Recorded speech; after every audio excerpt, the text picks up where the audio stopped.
Welcome to Everything Under the Sun. Mga hapon na mga amigo. Magkape muna ako tapos magluluto ako ngayon ng gisa lang tayo ng shrimp. Pero bago yan, kasi alas 4, alas 5 na, magtimpla muna ako ng kape. Timpla tayo ng kape. Siyempre, kainit tayo ng tubig. Welcome.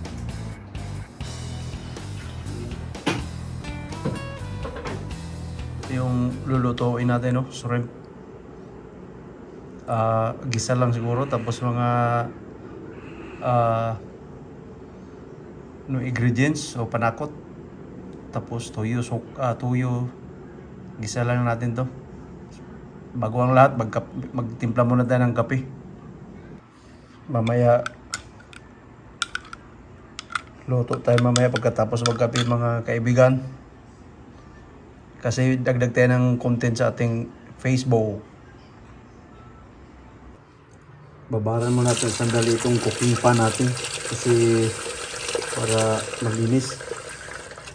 Bigas yung mantika. May mga hugasin dito. Although meron namang dito, yung dishwashing machine. Pero pag mga ganyan-ganyan, sayang ang kuryente. Okay lang siguro kung bulky-bulky yung hugasin. Kasi sayang ang kuryente. Matagal pa naman yung matapos maghugas. Pero maayos ang resulta. Mainit. Tapos air dry. Talagang maayos niya pagkahugas. Pero kaya naman natin yan gawin sa manual. Basta mga ganito lang. Hindi na kailangan ng dishwashing machine kasi sayang ang kuryente. So sa oras na ito ay ready na tayo. At ilipat ko lang tong ulam natin. Ito yung igisa natin. O sa English pa, saute daw. Saute. Tsaka meron na tayong atsal, sayute, bawang. Ano natin sa butter siguro, masarap. Tapos lagyan na itong tuyo. Itong pitsay na to, kukuha tayo dito ng mga itong parts na yan, tawag ninyo dyan, yung parang steam niya, para masarap sa gisa. Parang hindi siya sabaw na medyo medyo raw lang yung kalabasan niya, pero medyo masarap siya. Parang kung masarap siya ihalo sa sinangag na kanin. Ito na mga kaibigan, malinis na yung cooking pan pero medyo sloppy man to kasi lumuwag yung tornilyo siguro. Lumuwag yung tornilyo niya, so ipitan na natin para may tornilyo ito sa ilalim. Yun, yung bigpit na. Alright, okay. Simulan natin maghiwa sa ating mga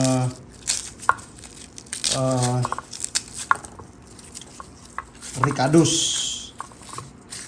Una yung bawang. Una itong bawang na to. Bawang panggisa.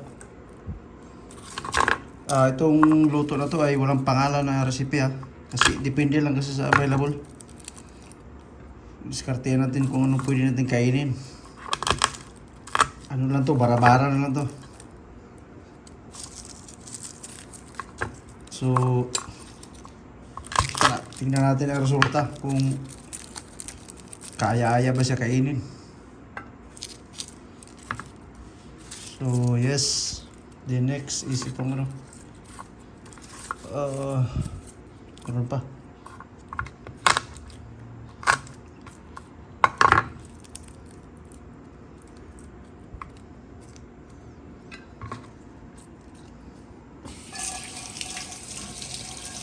Gasan.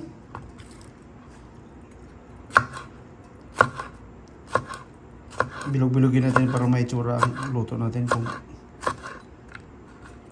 okay ba siya tingnan. Tabi natin yan. Busin lang to. Atsal man to? Parang atsal, ibang klaseng atsal. O bell pepper sa atin ko tawagin. Pero hindi siya bell ang itsura. Kaya tinatawag na bell pepper siguro kasi parang ano eh, yung batingaw sa simbahan o kampana.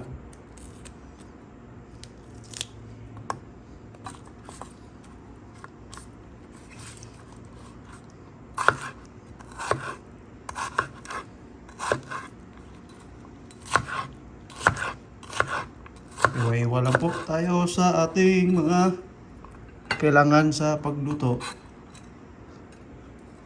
Yan. So, sayote. Yeah. Ito sayote. Ito sama na to. Okay na to. Sayote po. Tapos,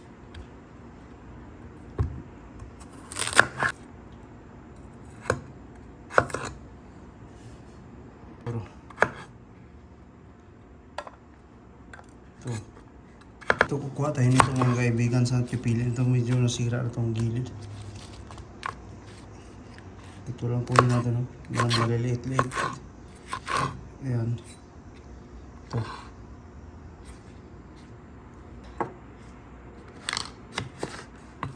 So, kompleto na. Prepare natin yung pagluluto. Unahan natin itong butter. Tapos gisa-gisa na lang tayo. Okay. So, okay mga friends, ano na tayo pa sindihan natin ng ano natin.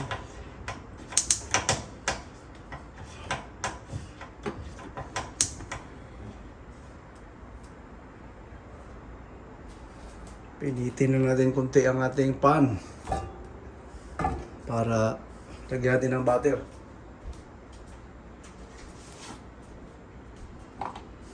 Butter. Para sakto lang.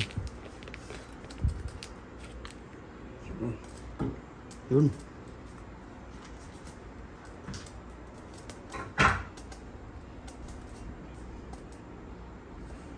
Tapos tunawin na natin ito mga kaibigan.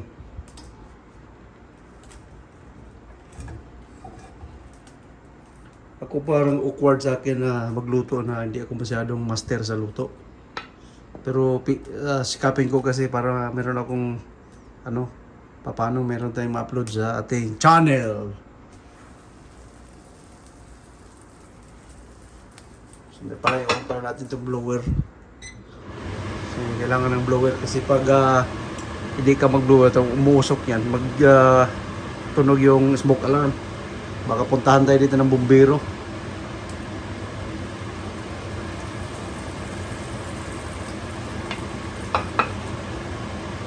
Iba pa naman dito, kunting spark lang ay 2 bumbero, 3 bumbero. Ganon sila ka ano mga friends. Concerned sa kanilang komunidad. Kaya po sa mga tao dito, tulad sa ating sos, grabe standard, ang taas. Na, puno na. Ayan ito ba? Ayan ito itong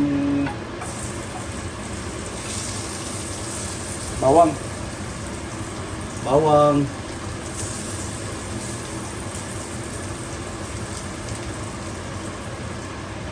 Tapos alam mo yung oyster sauce ba? Meron oyster sauce. Oh. Manalo na, may oyster ba to? Yeah, oyster sauce, pero iba yun ang kasulat. Walang parang ano, Chinese o Thailand. Tapos tuyo, no? Depende na sa timpla.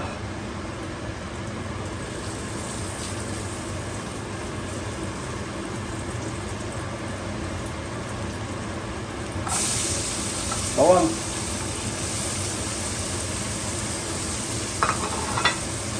Lapitan natin para kita nila yung konti.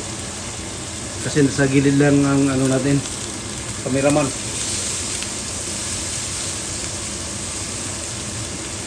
Reduce natin yung apoy. Yung tama lang, malakas, konti. So, reduce lang yung apoy. So, ito na, yung red na. Busin daw to eh.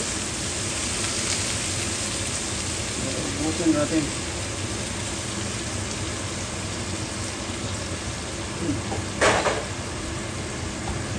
Isa.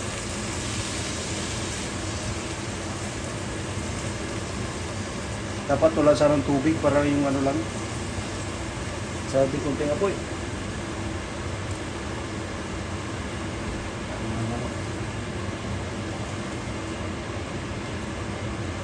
Gusto ko yung ang resulta yung medyo tuyo lang siya na ano. May pagka yung soft lang na tuyo. Yung shrimp na yan. O baka mamaya kasi may tubig eh.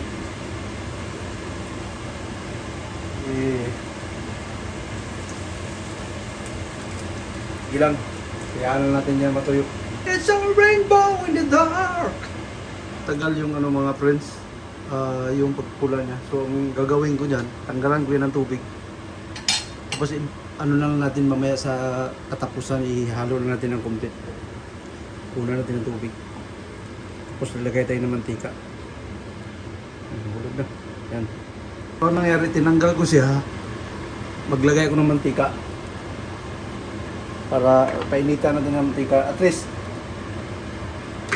least nag-absorb yung ano, yung butter doon. Ewan ko kung mali yung una kong pasok. So hayaan na natin kasi hindi tayo sanay sa pagluluto. Ano lang ito sa atin, instinct lang, instinct. Ng mga bay, hinalik ko na siya. So, lutuhin natin para mamula.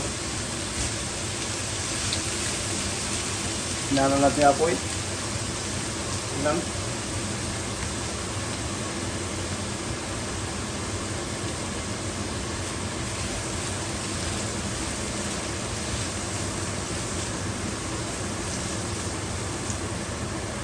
Para magpula ito, lagyan natin ng tuyo. Tuyo, sana tuyo. Tuyo. Kunti lang muna, baka maalat. Aalat siya.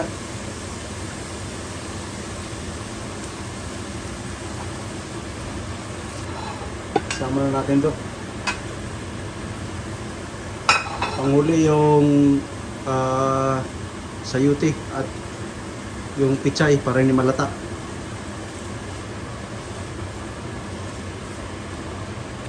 Oyster, sauce, hindi lang. Yan. Isunod ko na tong ano sayuti kasi baka masubraan yan. Para ito naman lalambot. Para tama lang yung duration niya sa oras. Kasi hindi ko alam, baka mamaya magtitigas na yan at pupula. Nilito natin ng pinirito, mas lalong masunog. So habang hindi pa siya, andun pa siya sa mid cooking o sa kalagitnaan na pagluto ng laman niya, pahabol natin itong ano, para ito lalambot din. Medyo may delay lang ito konti, at least lalambot siya. Tuyo more. Yes.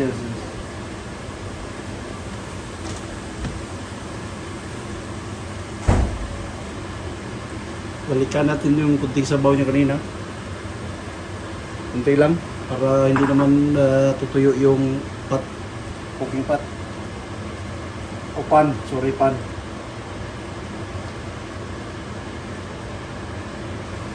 Nilagkasan ko kunti yung apoy kasi mahina. At least para may ano lang siya, palo sa init.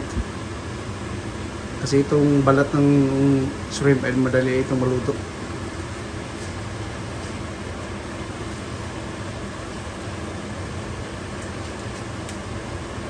That's the wonder of you. Lagyan natin ng asin. Kunti lang.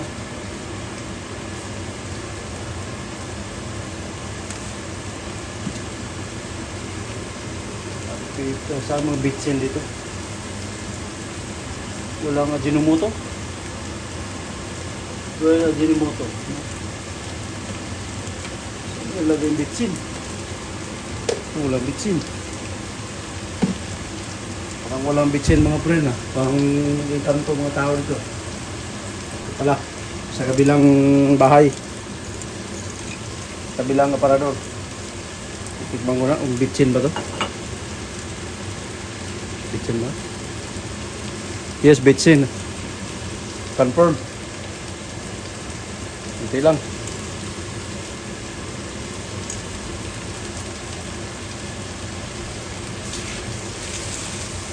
Ano mga friends, na ano ko na yung ano, nahuli ko na yung medyo tumigas na siya na medyo prito na. Yung prito ba na is, ano, yan na natin ng ano, number 3 lang, number 3.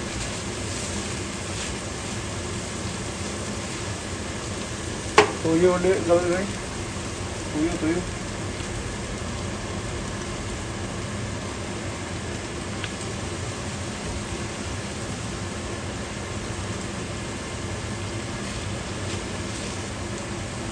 Umaya, lagyan ko yan ng kunting beer.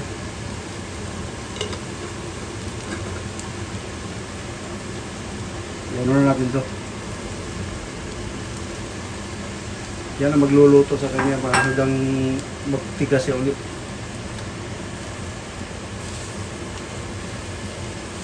Dahil tuyo na po yan, ito lagyan natin ng konti, mga dito lang karami.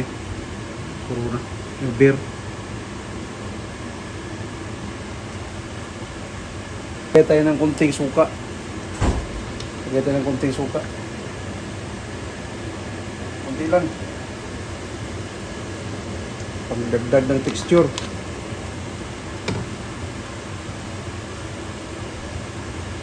Halo ulit. Pinakalas na yung dahon natin. Siguro pwede na tong beer. Konti lang.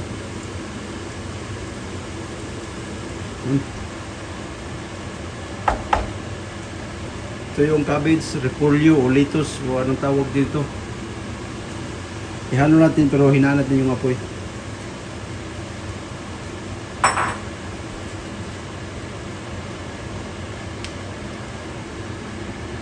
Ground black pepper, kunti lang.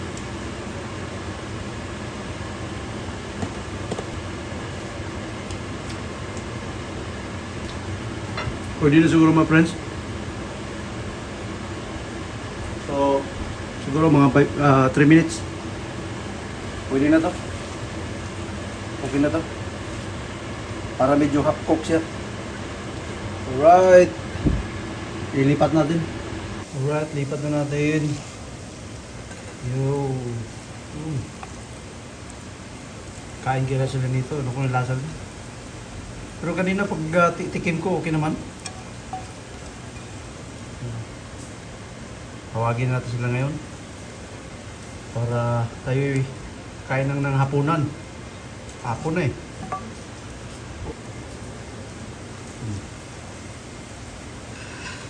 So, what do you think mga guys?